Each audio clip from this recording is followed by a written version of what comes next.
Me and Nate shot in Hollywood, shopping at the Grove, riding vets. Yo, I'm the best. Had to make these niggas wait for. Just got off a private jet. Birdman ain't had to pay for. 2 week notice, that's the date for him. Platinum plaque with my name. Yo, what's going on, guys? If you guys don't already, make sure you guys go follow me on Instagram. I mean, this is how you guys can stay updated with everything I'm doing, all the changes that I'm making, and also just to see all my dope highlights, what I'm doing in my free time, my training, and just to stay updated because I have been doing a lot of stuff behind the scenes. I'm gonna start live streaming soon on Twitch.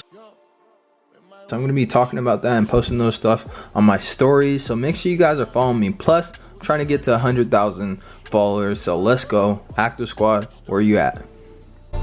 You're my bro. True story. Yo, in my order. From the pocket, he's looking for Dockery. Who is your mess? Can't keep my in my pants. What's going on, guys? I hope you guys are having a great day. Today, I want to talk to you guys about what happens when you drop a pass in college football. Yeah, we dropped more balls than we probably should.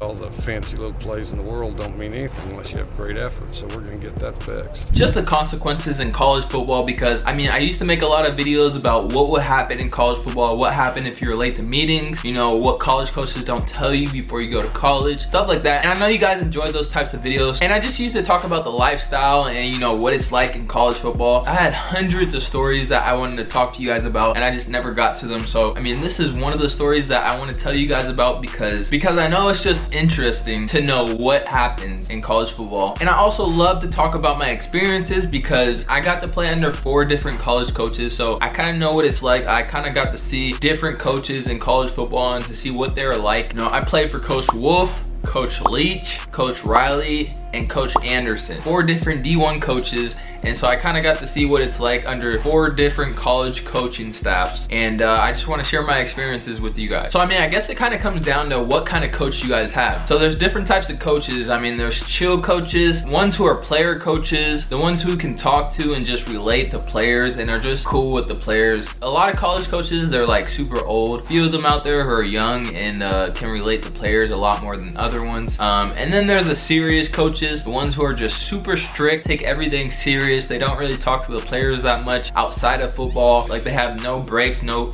fun at practices. They don't do anything cool. And then there's also the chill coaches. Chill coaches are different from the cool coaches because the chill ones, I mean, they just sit back and relax. So they kind of don't get involved as much. They don't do as much talking as the other coaches.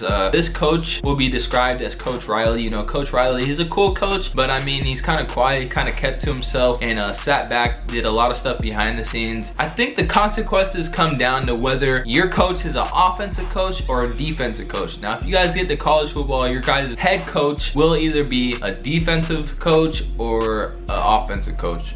So for example, Coach Riley, he worked with the quarterback. Coach Anderson, he worked with the defense. Coach Leach, he works with the quarterback, and then Coach Wolf, he kind of works with the quarterbacks also. So it really comes down to what time it is during the season, and that will depend on your guys' coach's mood. If it's early on in the off season, you guys will have a lot more patience in your guys' coaches. Now, if it's during the season, your guys' coaches, they won't really have much patience because, I mean, it's the season and it's grind time and you guys can't make no mistakes. So let's talk about drills. Every day in practice, you guys will always have drills for your positions. This is the perfect time to piss your coach off. And the reason why I say that is because these drills should be easy. Remember, drills, they should be easy and mastered and repeated. Now, I'm telling you guys this just to kind of give you guys a heads up. Going 2 cones, but from that cone to this cone, you gotta run. If one person messes up in a drill, it's cool. It's like, okay, move on to the next one. Good, tight, good.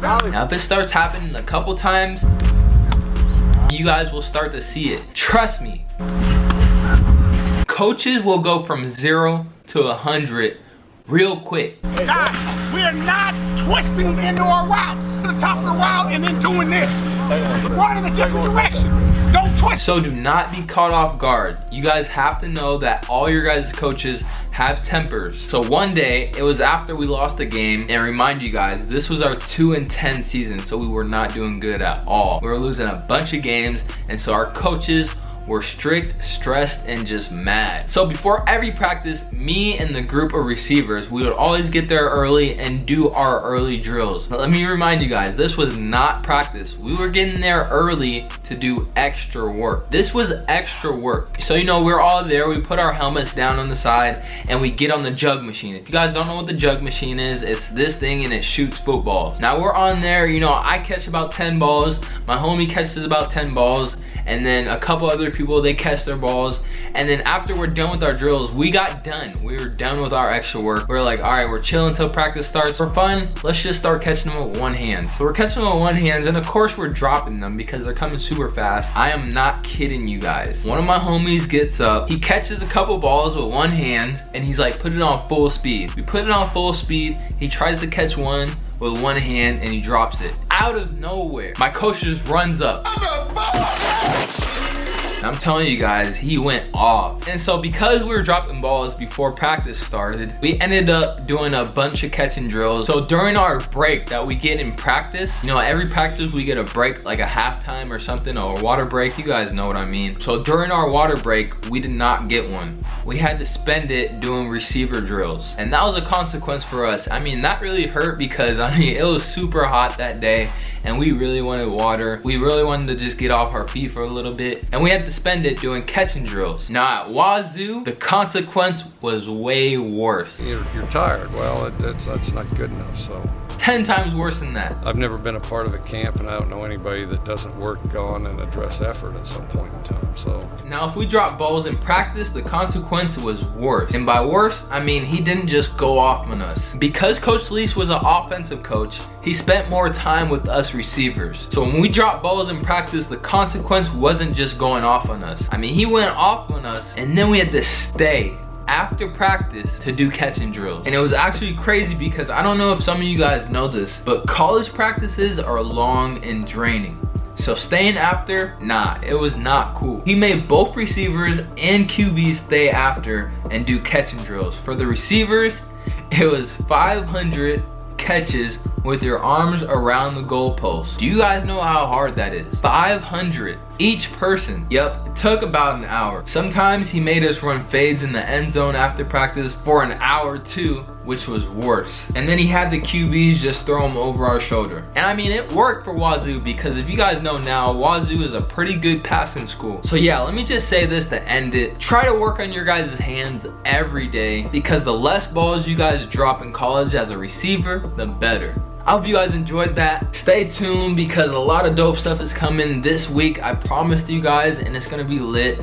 So if you guys wanna hear the announcements, stay updated with me on Instagram. Make sure you guys are following me. And also have a great rest of your guys' night. Love you guys, peace. Hey, now that the video's over, just some quick motivation for the ones who stay to watch my whole video. The ones out there who need advice and inspiration, I do want to say something to you guys. For the real ones still watching this video looking for advice and some motivation, hey, this would be my biggest piece of advice for this video, man. I heard Will Smith say this the other day and it really hit me hard because it's so true. And he talked about how people who are chasing stuff, people who are working towards a dream or anything, a lot of people in life, and you guys might see this too, a lot of people go into things, they'll be grinding for something and then they'll always have something to fall back on. And that's the problem right there. A lot of people are grinding for something, but they have something else just in case they fail. I'm pretty sure you guys have probably heard it before, but people who are like, yeah, you know, I'm doing this, but just in case I fail at this, I'm doing this, I can fall back on it. And that just shows that it's all about the mindset. You can't go into something knowing there's a chance you're gonna fail at it. Everything that you guys do in life, you guys gotta go into it 100% believing in yourself and believing that you can do it. Even if you do want something else, just in case something doesn't work out, do not look at it that way. Do two things because you see yourself being successful at both things. And I mean, if that really makes sense to you guys, I really hope it does because I mean, it did for me.